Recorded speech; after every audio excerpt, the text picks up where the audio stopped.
ella no es de acá, ella no tiene necesidad de la Universidad de Santiago. Ella es especialista en didáctica y currículum, formación docente, desarrolla temáticas dentro de lo que es el modelo educativo institucional, planes de formación docente, sistema de evaluación de docencia, tiene experiencia en proyectos de SESUD, actualización curricular y proyectos de innovación en aula. Ella es coordinadora del área de desarrollo de la docencia de la Universidad de Santiago de Chile. Muchas gracias. Voy a instalar esto. Encontré un pasador y lo tomé. Sí, ya. Sí. Vale. Bueno, muy buenos días. Agradecida de la invitación. Es la segunda vez que ya que participo con INACAP respecto de este congreso grande que ustedes tienen todos los años, así que, bueno, muy contenta. Como bien decía Irma, vamos a ajustar un poquito la presentación, así que no se asusten y les pido disculpas si de pronto en algunas diapos vamos a pasar medio rápido, pero no, porque también me entusiasmé, entonces armé muchas cosas, bueno. Entonces vamos a lo mejor voy a ajustar algunas cositas. ¿Comenzamos entonces? ¿Sí? ¿Por qué esta temática? En realidad, la formación de profesionales reflexivos es algo lo que me ha dado vuelta hace mucho tiempo. Yo trabajo desde hace varios años, más de 10 años, en la supervisión de prácticas profesionales en pedagogía y ya hace 8 años más o menos trabajando en formación de docentes universitarios. Y desde ahí tempranamente había empezado esta inquietud de cómo intencionamos procesos reflexivos, a lo mejor porque a mí me interesaba la reflexión, sin a lo mejor tener un gran marco en el cual yo poder sustentar esta decisión pedagógica, ¿sí? Y la idea entonces es poder contarles un poco sobre algunos elementos de contexto en educación superior que nos podrían ayudar a situarnos. Vamos a precisar qué vamos a entender por reflexión, desde allí profesionales reflexivos, y vamos a ver algunos elementos que pienso puede ayudarlos a promover la reflexión o los procesos reflexivos en sus estudiantes. ¿Bien? Para que después, en los 10 minutitos que tenemos después de conversa, a lo mejor puedan hacer una pregunta o comentar alguna vivencia, lo que a ustedes les parezca más adecuado. Pues bien, el contexto en realidad, y esto mi interés es más bien situar, ¿no? Hay algunos elementos que es importante tener en consideración, no me voy a detener en ellos porque de hecho incluso aparecieron en la presentación anterior, pero hay que saber que ya desde el 2000 empieza, a partir de la Declaración de Bolonia, empieza ya una discusión acerca de cuáles son los profesionales que esperamos formar a nivel en educación terciaria y por lo tanto cómo también podemos garantizar procesos educativos de calidad para estos estudiantes. Latinoamérica hace eco de esta discusión inicial y comienza con un proyecto, bueno, financiado también por la Unión Europea o acompañado por la Unión Europea en el Alpha Tuning Latinoamérica en 2004, donde se inserta o se instala una serie de competencias que pasan a ser evaluadas, monitoreadas en la realidad latinoamericana en distintos países. Hay una suerte de ejercicio de implementación. Algunos docentes ofrecen sus cátedras para observar si es que estas competencias que se habían definido en el Tuning 2004 se están desarrollando o no. Y luego, en paralelo, ya desde el 2000, hay un estudio interesante desde 2008, yo agregué bastante bibliografía al final, que si alguno quisiera precisar puede hacerlo, acerca de algunos estudios de calidad de los titulados en Chile. Adivinen lo que apareció, cosas que no nos van a sorprender tanto. Que, aunque yo creo que ya lo saben, que existen algunas tensiones entre los egresados, entre la formación de los egresados, lo que espera la universidad que los estudiantes logran demostrarse al final de su proceso y lo que va adquiriendo el mundo laboral. Estas tensiones obedecen también a cambios a nivel mundial, es decir, hace 20 años, 25 años, la sociedad del conocimiento se está expandiendo, pero tenemos un impacto fuertísimo, por ejemplo, a través de la incorporación de Internet. Entonces eso significa que hoy día, desde ya hace más de 30, desde hace 30 años más o menos, el acceso a la información es muchísimo más fácil de lo que era antes, muchísimo. Se instalan nuevas perspectivas educativas que tampoco son tan nuevas, es decir, vienen desde los años 30, pero empiezan a surgir en este cambio de contexto y por lo tanto nos hacen ver que inevitablemente el rol de la universidad, más que el desarrollo de conocimientos de tipo conceptual, más que el aprendizaje de este tipo de conocimiento, necesitamos desarrollar otro tipo de aprendizajes y saberes que permitan al estudiante insertarse en un mundo que es altamente complejo y altamente cambiante. Muchos de nosotros hoy día nos desempeñamos en áreas profesionales donde no fuimos formados. Es decir, ustedes realicen docencia en educación superior y ustedes no estudiaban para eso. ¿Bien? Entonces, así como nosotros nos desempeñamos en un espacio diferente, probablemente nuestros estudiantes también, o sea, no tradicional, digámoslo, más que diferente, no tradicional. Y eso ha tensionado, por lo tanto, cuál es el rol de la educación superior y también de los docentes. ¿Bien? Junto con eso, y aparece un tema que a mí me parece bien interesante, el año 2015, a partir de la propuesta de Objetivos de Desarrollo Sostenible de la UNESCO, uno de los elementos que se releva es la educación de calidad, como uno de los objetivos, o la búsqueda de la educación de calidad como uno de los objetivos para el desarrollo sostenible. Hay varios más, ustedes ahí pueden meterse, hay muchísimo material para indagar, pero me parece que es un súper buen punto para tensionarnos. O sea, podemos decir, bueno, yo quisiera que mis estudiantes como egresados fueran reflexivos porque esto podría mejorar sus prácticas como profesionales. Bien, pero además es interesante que la UNESCO nos está tensionando respecto de lo que esperamos que ocurra con los profesionales que se insertan en el mundo de hoy, ¿ya? Y en ese sentido hay tres metas que son, o sea, que digamos que cruzan los tres niveles educativos, pero con la que podemos mirar en los ojos de educación superior es, primero, un acceso igualitario a la educación superior, técnica profesional y superior, el desarrollo de habilidades adecuadas para un trabajo decente, y es interesante cómo lo plantea la UNESCO, y la igualdad entre los sexos e inclusión. Los elementos de calidad, además, tienen que ver con que, entre otras cosas, en educación superior se superen estas discrepancias, estas brechas entre las competencias adquiridas y las demandas del mercado laboral y la industria.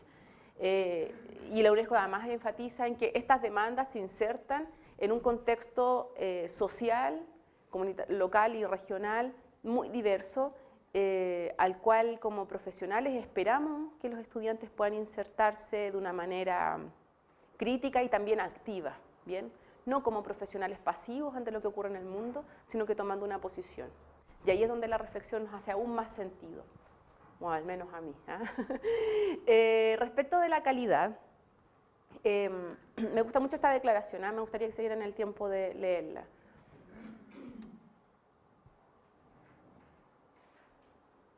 Hay un primer énfasis, ¿verdad? Hay una adquisición de competencias básicas, pero además de otros tipos de saberes que me permiten relacionarme con otros. Por ejemplo, la educación de calidad propicia el desarrollo de competencias, valores y actitudes que permiten a los ciudadanos, y lo puse en verde porque me gusta mucho, llevar vidas saludables y plenas, tomar decisiones con conocimiento de causa y responder a los desafíos locales y mundiales mediante la educación para el desarrollo sostenible y la educación para la ciudadanía mundial. Y me parece que ese es un punto bien interesante porque a nosotros nos pone en un lugar donde la educación superior no solamente busca formar profesionales para emplearse en el mundo laboral, sino que también para ser ciudadanos de esta comunidad.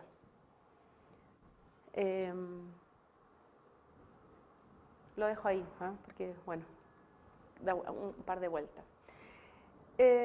Y las competencias no se pueden enseñar, ¿verdad?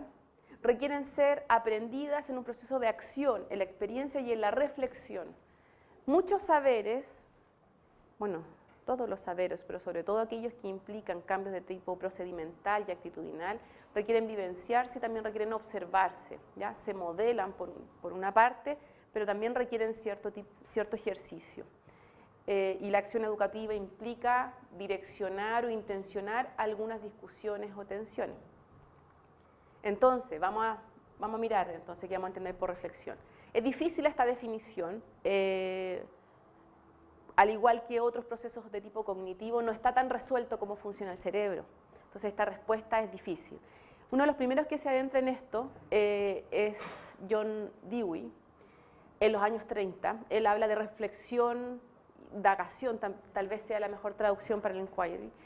Pero en el fondo lo que dice es que es un proceso espontáneo, es real. La clave es que da coherencia a una situación inicialmente poco coherente o poco clara y transita entre la observación y la inferencia.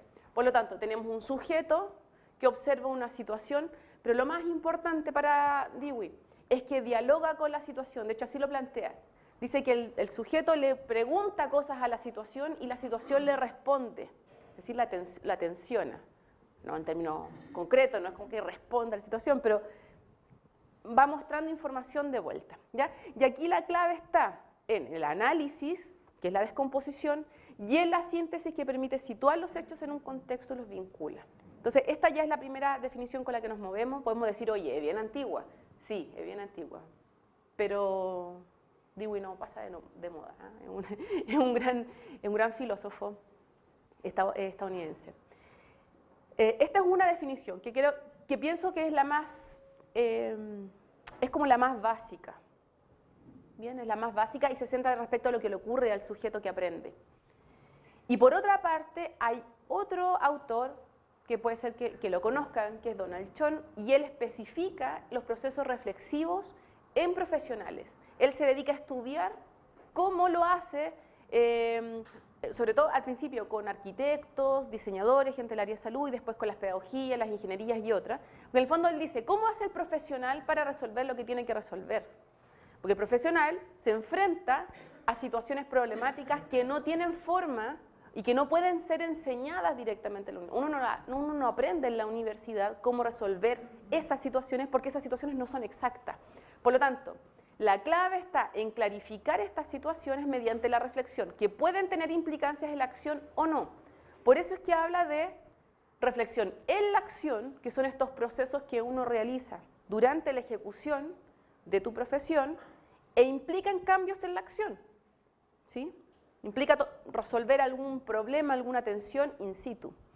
Y a su vez habla de reflexión sobre la acción, pero que esta no necesariamente tiene implicancia sobre tu actuar directamente. Puede permitir modificar tu acción, pero a posteriori, ¿sí? Como tu próxima intervención. A mí aun cuando él en la literatura, en los dos grandes libros que tiene, Chon no precisa tanto respecto de cómo los profesionales reflexionan, no es tan específico en aquello, sino que más bien describe lo que él observa, y observa, no logra observar el cerebro, sino que observa la acción. Lo que parece interesante respecto a lo que él dice, a mi punto de vista, es que la reflexión finalmente la entiende, es un medio para esta inserción profesional. Lo que diferencia a un novato de un experto es la capacidad de resolver problemas que tiene el experto que el novato no tiene. Es decir, uno empieza a trabajar el primer año y uno sabe un montón de cosas, pero no sabes cuándo tienes que usarla, ni cómo tienes que usarla, ni en qué contexto, ni qué manera. Cosa que el experto sí desarrolla a partir de la experiencia. Pero esta experiencia no de manera mecánica, sino que un buen experto es aquel que ha llevado procesos reflexivos, que ha pensado cuáles son los recursos que tiene, cómo tiene que implementarlos, qué características en este contexto son las que me definen la acción. Y eso es un elemento que Chon recalca y por lo que refuerza la idea, la importancia de trabajar el desarrollo de habilidades o de un pensamiento reflexivo en educación superior. ¿Cómo promovemos la reflexión en la sala de clase? Yo creo que esa es la gran pregunta. La reflexión no es un proceso, ya dijimos, dice que es espontáneo, Dewey dice que es espontáneo, pero no es que uno se pase la vida reflexionando. El nivel de profundidad podría variar eventualmente. ¿Cómo podemos intencionar que la reflexión esté situada en algunos objetos o situaciones que a nosotros nos interesa o que nosotros seleccionamos desde nuestra experticia profesional? Sumado a un montón de otros factores.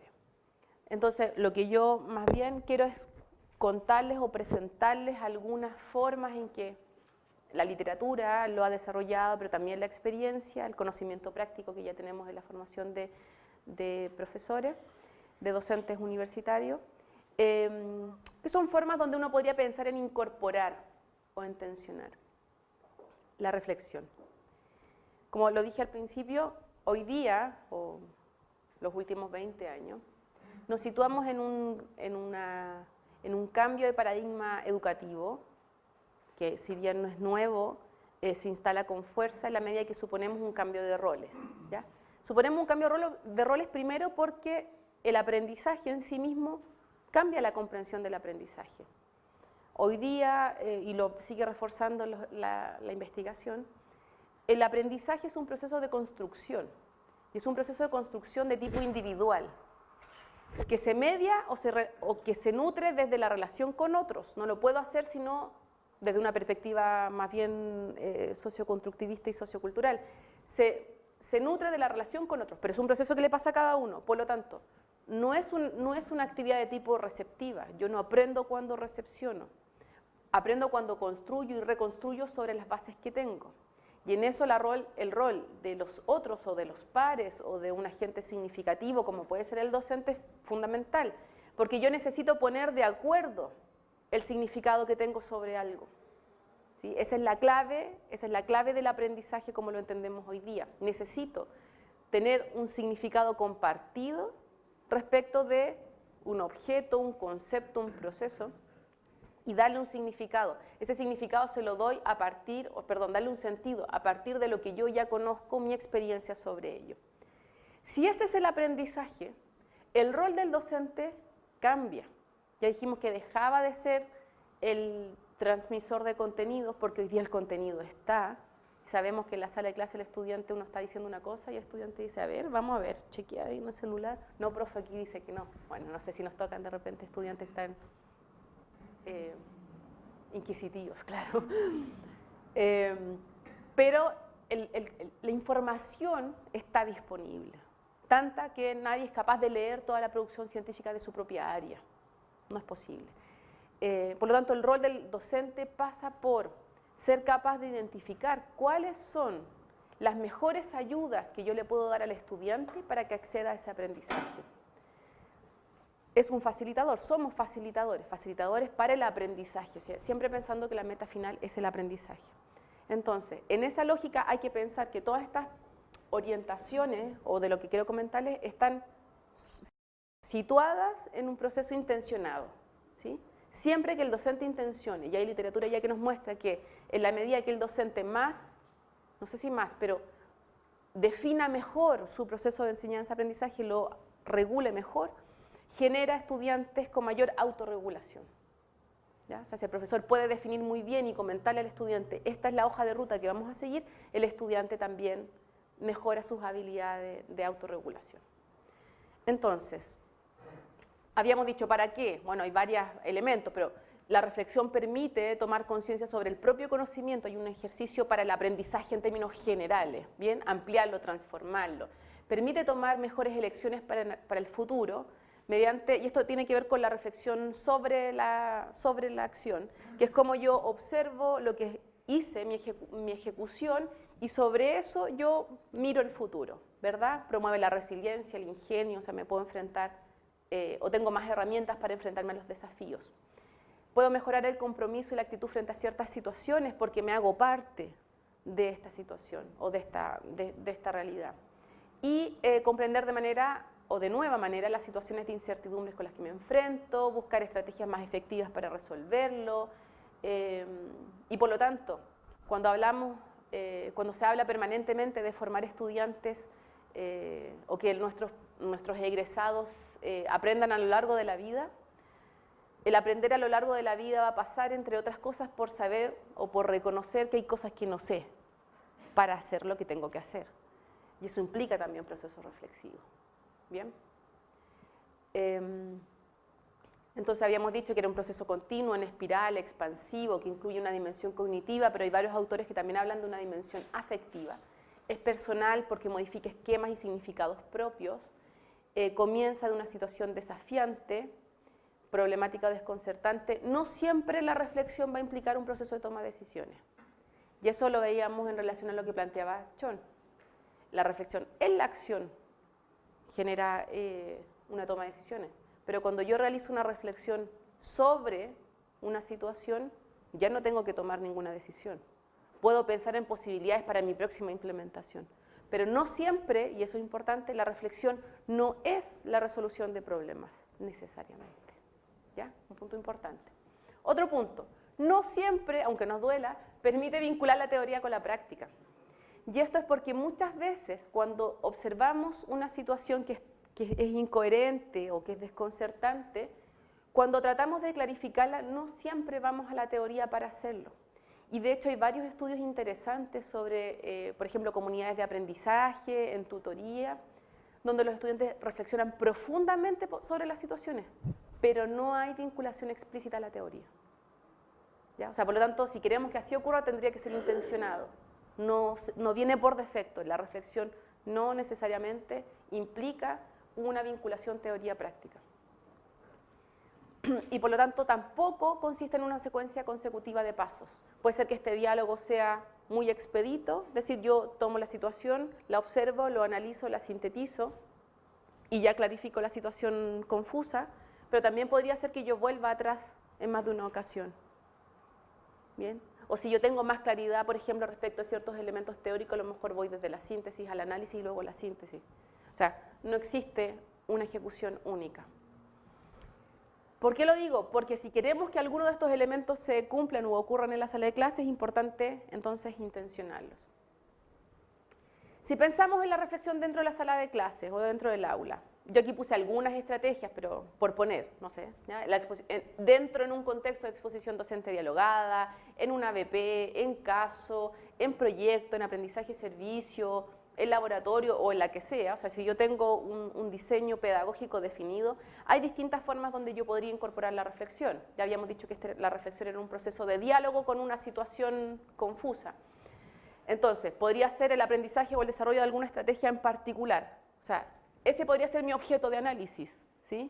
Si realizamos un ABP, un análisis basado en problemas, es cómo ejecuto este ABP. Porque el estudiante tiene que aprender eso y no el problema al que está resolviendo, porque como no podemos plantear toda la gama de problemas que se va a encontrar cuando trabaje, más que enseñarle a resolver ese problema, es enseñarle a resolver un problema. Por lo tanto, que si queremos que reflexione sobre algo, puede ser sobre cómo llegué a resolver ese problema. El docente intenciona los elementos, porque hay muchas veces que la situación no es tan incoherente y tan confusa.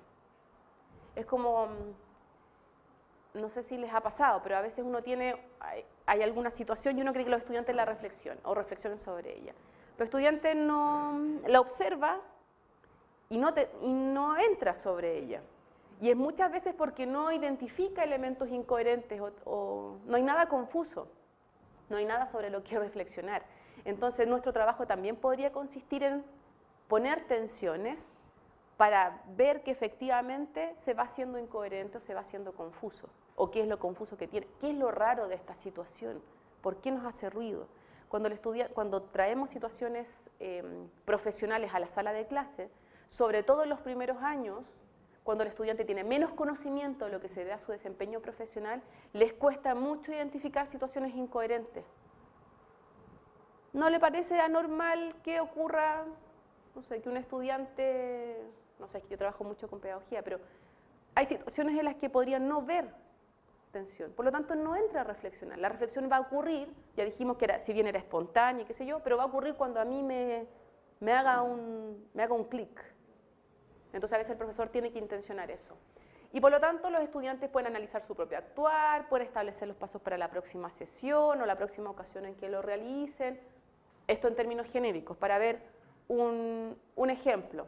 Pensemos, yo aquí le puse técnicas para reflexión en clases teóricas, pero más que teóricas quise decir clase de sala de sala regular, con banco, no sé, como frontal, pero en una aula tradicional, ya, porque es distinto cuando trabajamos con tutoría, y ahí de hecho hice una diferencia. Pero pensemos, no pensemos en clases teóricas, sino que pensemos en clases regulares, en una sala de clase normal, con 30 estudiantes o más tal vez. Entonces, por ejemplo, podrían individualmente pedirles escribir brevemente los facilitadores y obstaculizadores, en este caso, para desarrollar una actividad y entregarla al docente.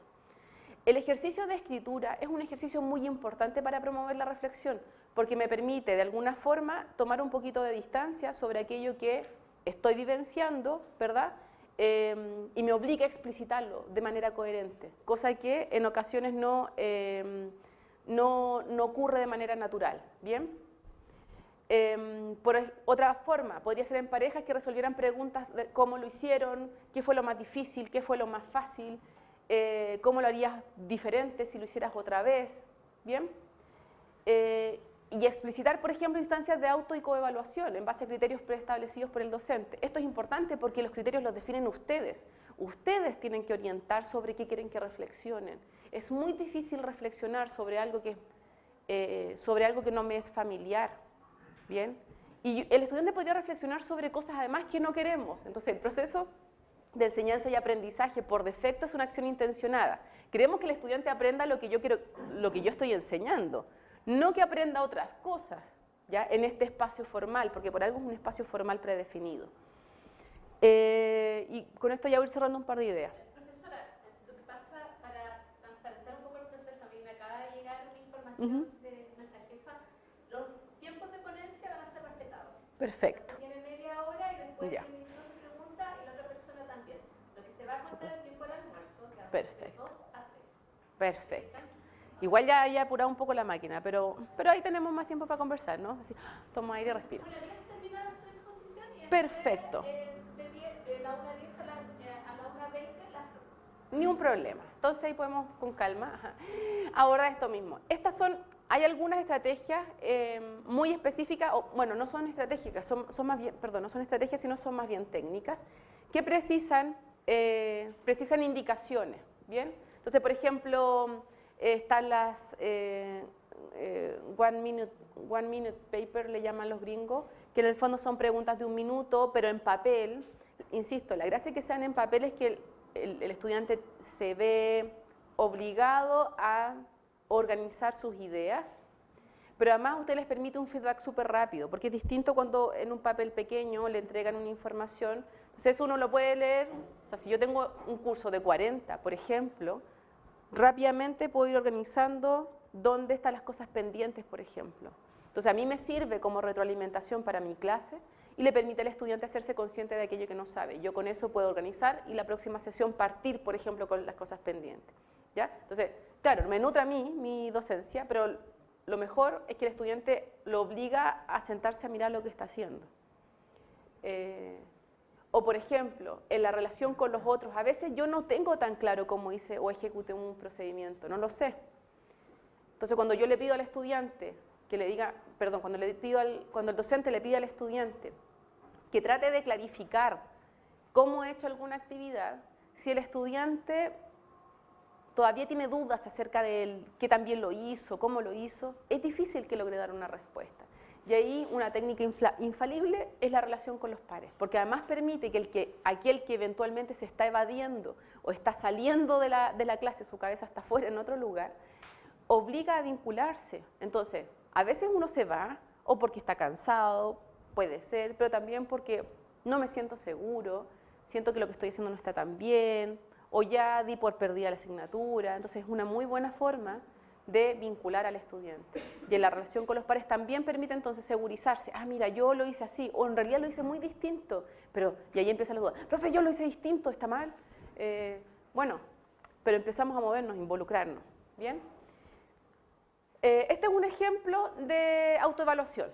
Una pauta que elaboré con la finalidad de participación en clase. Este es un recurso. A ver, esto quiero que lo entiendan bien. Este recurso no lo elaboré por defecto para promover la reflexión, sino que lo elaboré para autoevaluar el proceso.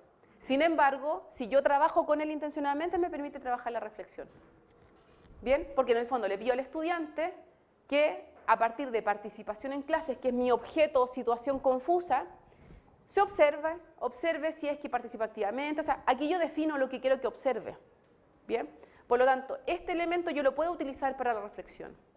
Si yo lo utilizo periódicamente, por ejemplo, todas las sesiones o una vez a la semana, lo que sea, y en algún minuto me detengo y le digo, ¿puedes mirar tu escala, bueno, en este caso una escala de apreciación? ¿Puedes revisar tu escala? ¿Cómo ha ido evolucionando? ¿El primer mes estaba más participativo o menos participativo? ¿Por qué crees que no estás participando? O sea, eso yo lo puedo hacer en 5 minutos en una clase, no tengo que hacerlo todas las clases, ¿ya? Así que si quieren ocuparla en clase, adelante, yo la comparto, ¿ya? Para que puedan usarla. Pues en realidad, a lo mejor les sirve de matriz, pero la idea es que ustedes tomen sus propios indicadores, los que sean más pertinentes. Por otra parte, si tuviéramos otro espacio como clases prácticas, individualmente, por ejemplo, podemos pedirle al estudiante que parafrasee los procedimientos que hay que realizar. Si fuera en un espacio de tutoría, le pedimos, por ejemplo, que tomen que presenten una situación, la analicen, la sinteticen, que imaginen escenarios diferentes. Por ejemplo,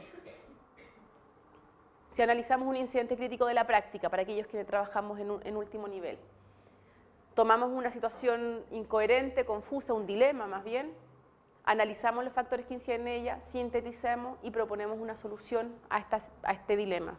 Pero el foco está puesto en la síntesis, fíjense bien, la literatura ya recalca en eso. No es tanto la situación del problema como la capacidad de convertir lo que dice uno de los autores, es decir, tiene una situación y lo más difícil para un profesional es que esto se convierta en una situación problemática a la que yo le pueda dar respuesta.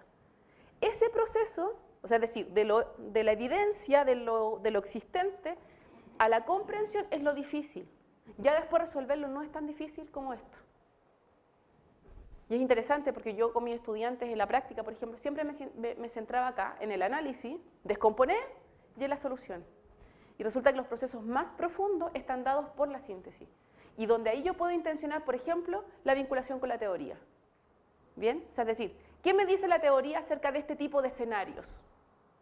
Que se actúa de esta forma. Entonces, ¿cómo podría? Ahí recién vamos a empezar a observar posibilidades de solución. Comprender y explicar el dilema es más importante que resolverlo. ¿Ya? Nos dice aquí Mauri, Clara, Colomina y Onrubia. Esto es una orientación para quienes trabajen en tutoría. Puede ser, lo plantean estos autores y me gusta mucho a partir de la observación. Dice, guía la reflexión conjunta, evite dar respuesta. Cuando nosotros tenemos una tutoría a veces, hoy, vaya que es tentador, ¿no? Para agilizar la discusión es dar la respuesta. No, evita darla. Evita monopolizar la conversación. Estamos hablando siempre del docente. Busquemos que centren su atención en el análisis y la interpretación y busquemos relacionar estas situaciones con otras. Por eso es que acá, por ejemplo, la relación uno a uno, o sea, el docente y un estudiante es menos provechosa que el docente y un grupo de estudiantes. Ahí el docente toma palco y son los mismos estudiantes los que van ayudando en este proceso. Y eso es un ejercicio que para uno como docente además implica tomar ciertas distancias, que a veces no es tan fácil, pues estamos acostumbrados a tener el control del proceso. Y en concreto me gustaría contarles en los 2 minutos que quedarán, ¿no? Del diario. Porque las otras eran técnicas muy puntuales y cortitas, que uno puede utilizar cotidianamente. El diario es un dispositivo mucho más específico para la reflexión, que yo recomiendo mucho, independientemente del número de estudiantes que tengan, entendiendo que cuando yo tengo 50, probablemente la revisión de los diarios sea más difícil o más tediosa que revisar 6. Lo sabemos, ¿ya? Es un documento personal de elaboración periódica que tiene básicamente un registro, una narración, una escritura a partir de lo que describo, interpreto y reflexiono.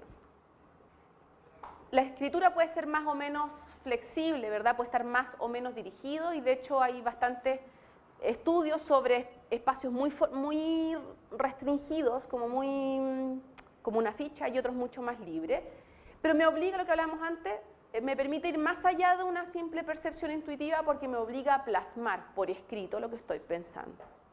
Entonces,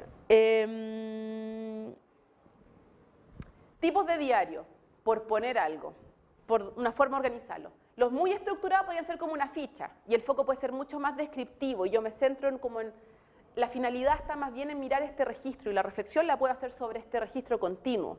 Por ejemplo, todas las sesiones yo podría tener un checklist, qué sé yo.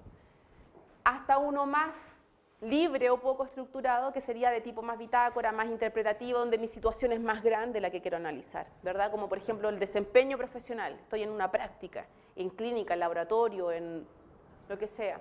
Entonces, usted tiene su gracia, un diario más estructurado es mucho más fácil de revisar, es más preciso, tiene menos escritura.